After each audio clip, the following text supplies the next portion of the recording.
Bonjour à toutes et à tous, où que vous soyez sur la planète. Bienvenue à l'écoute des RFI, en direct de Paris, il est 18h. Le journal en français facile. Adrien Delgrange. Nous sommes le mardi 6 mai. L'Allemagne est à la une de cette édition.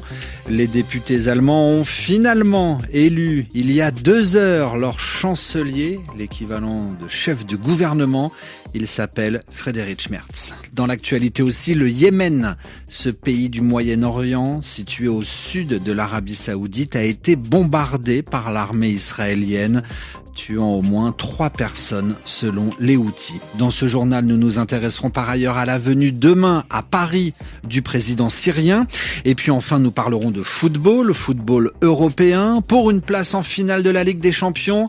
Inter Milan FC Barcelone, avec un gros plan dans ce journal sur la pépite barcelonaise, Lamine Yamal. Voilà pour les titres, soyez les bienvenus. Il aura donc fallu 2 tours, ce qui n'était pas du tout prévu pour que Friedrich Merz devienne chancelier allemand. Le conservateur, âgé de 69 ans, a finalement été élu chef de gouvernement au 2e tour par les députés allemands. Ce matin, coup de tonnerre lorsque les députés allemands ne lui ont pas permis de l'emporter dès le 1er tour. Après le choc de son échec, ce qui n'était pas arrivé en Allemagne depuis bien longtemps, Friedrich Merz succède ainsi à Olaf Scholz avec 325 voix sur un total de 630 députés. Daniel Valo, bonjour. Bonjour. C'est donc à la 2e tentative que Friedrich Merz a finalement obtenu la majorité absolue. Oui, soulagement visible d'ailleurs pour Friedrich Merz. À l'annonce de ces résultats, le nouveau chancelier allemand obtient 9 voix de plus que nécessaire pour obtenir l'accord du Bundestag, la chambre basse du Parlement allemand. J'accepte la nomination, s'est-il alors contenté de déclarer de façon protocolaire, mais avec le sourire et sous les applaudissements de sa majorité. La grande coalition CDU-SPD, qui avait connu un immense raté ce matin en échouant donc à élire Friedrich Merz dès le 1er tour, un camouflet inédit depuis la fin de la Seconde Guerre mondiale. En Allemagne, dans les heures qui ont suivi, c'est vraiment la confusion qui a dominé, avec des informations contradictoires qui ont circulé. Finalement, la CDU et le SPD ont convaincu 2 autres formations politiques d'accepter un vote dans le courant de l'après-midi. Il a ensuite suffi de quelques heures pour ramener la discipline dans les rangs de la grande coalition. Mais c'est un chancelier qui ressort très affaibli de cette journée et de ce qui peut être considéré malgré tout comme un camouflet, une entrée en matière qui témoigne de la fragilité de la coalition censée le soutenir. Daniel Valo, dans votre journal en français facile, toujours dans l'actualité européenne. Un chef de gouvernement élu en Allemagne, un autre chef de gouvernement a démissionné hier. C'est en Roumanie. C'est l'une des conséquences du résultat du 1er tour de l'élection présidentielle. Le candidat d'extrême droite, Georges Simion, est arrivé en tête dimanche soir avec plus de 40% des voix. Il se retrouve en position extrêmement favorable pour le second tour prévu le 18 mai prochain. La démission du Premier ministre roumain plonge ainsi le pays dans l'incertitude politique.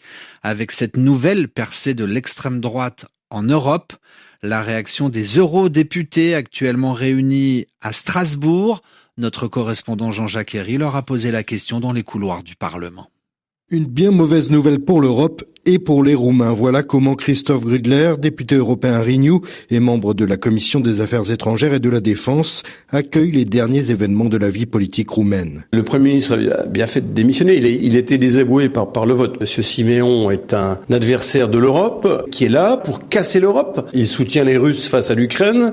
Mais il garde espoir. Les démocrates sont aussi capables de voter massivement pour empêcher cela. J'espère qu'il y aura un électrochoc pour le 2e tour. Pourtant, Georges Simion semble en ballotage très favorable selon les analystes, à moins d'une hausse de la participation. Et ce matin, par la voix de son coprésident Nicola Procaccini, le groupe ECR, les conservateurs et réformistes européens, l'un des 3 groupes d'extrême droite au Parlement, n'hésitait pas à rassurer, dépeignant un candidat européano-compatible à l'image de Giorgia Meloni en Italie.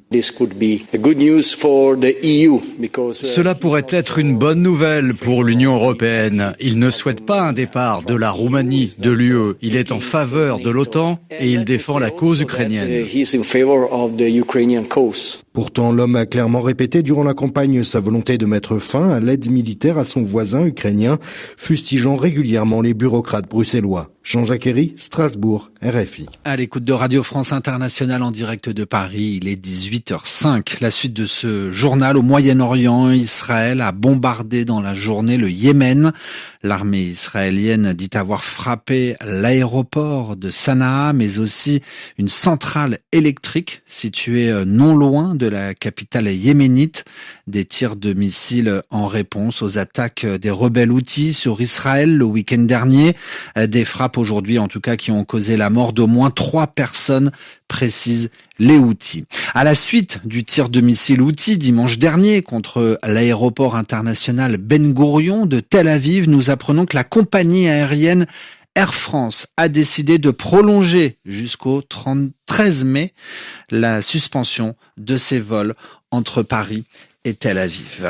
Lui sera demain à Paris. Ce sera sa première visite en Europe. Le président syrien Ahmed al-Chareh sera reçu au Palais de l'Élysée demain, mercredi. Abla Jounaidi, cette visite officielle se déroule dans un contexte de violence et de tension en Syrie.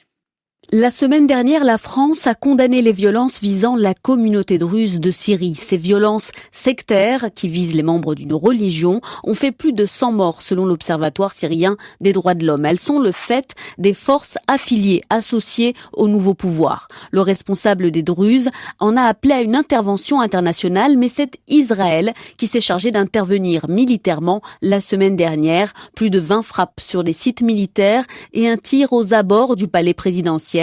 Une violation de la souveraineté syrienne condamnée par l'ONU. Les violences contre la communauté druze et avant celle-ci, les massacres visant la minorité alaouite suscitent les inquiétudes des capitales occidentales. Elles illustrent pour de nombreux spécialistes l'incapacité ou l'absence de volonté du pouvoir syrien de contrôler les composantes les plus extrémistes dans ses rangs.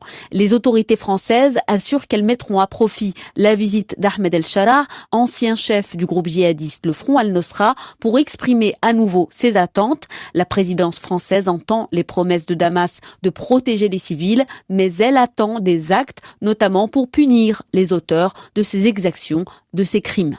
Et à l'instant, Emmanuel Macron, le président français, annonce qu'il demandera demain au président syrien que les responsables d'exactions de violence contre les civils soient jugés. Refermons ce journal en parlant de sport. Football, première demi-finale retour de la Ligue des Champions. Elle débute dans moins de 3 heures. L'Inter Milan reçoit le FC Barcelone. Les deux équipes se sont séparées la semaine dernière sur un match nul, 3-3. Ce soir, les Catalans partiront légèrement favoris, notamment parce qu'ils peuvent compter sur leur jeune star Lamine Yamal. Lamine Yamal qui n'en finit plus d'éblouir le monde du football par son talent hors norme. Cédric de Oliveira. À lui seul, il a fait basculer ce premier round face à l'Inter Milan. Son Barça était mené 2-0 et Lamine Yamal s'est alors mis en action. Un slalom puis une frappe dans la lucarne. Action déjà mémorable dans la carrière de ce gamin de 17 ans que son entraîneur Hansi Flick veut voir encore progresser. Je pense qu'il sait ce que j'attends de lui. Quand vous avez ce niveau, vous devez constamment le montrer. Nous sommes très heureux qu'il soit avec nous. Ce qu'il fait à 17 ans est incroyable. Mais il doit aussi travailler dur pour devenir encore plus performant. Ce n'est que le début, je pense. Pas encore majeur, Yamal a déjà remporté l'Euro avec l'Espagne l'été dernier et il veut plus. Au match aller, le bambin et son appareil dentaire ont terrorisé la défense interiste. À Milan, l'entraîneur Simone Inzaghi sait donc que son équipe va souffrir. Il est clair que c'est très difficile de stopper Yamal. C'est un grand talent. Il est tellement dangereux pour son âge dès qu'il a le ballon. Ce qui est le plus impressionnant chez lui, c'est sa rapidité d'esprit. Avant de recevoir le ballon, en 1/10 de seconde, il sait déjà ce qu'il doit faire. Il fera bien sûr l'objet d'une surveillance particulière. Ça ne suffira peut-être pas pour contenir l'Espagnol. Déjà le plus jeune joueur a marqué en demi-finale de Ligue des Champions. S'il est encore décisif face à Milan, il pourra aussi devenir un candidat sérieux au Ballon d'Or. Ainsi se referme ce journal en français facile. Merci à tous de l'avoir écouté. RFI à Paris.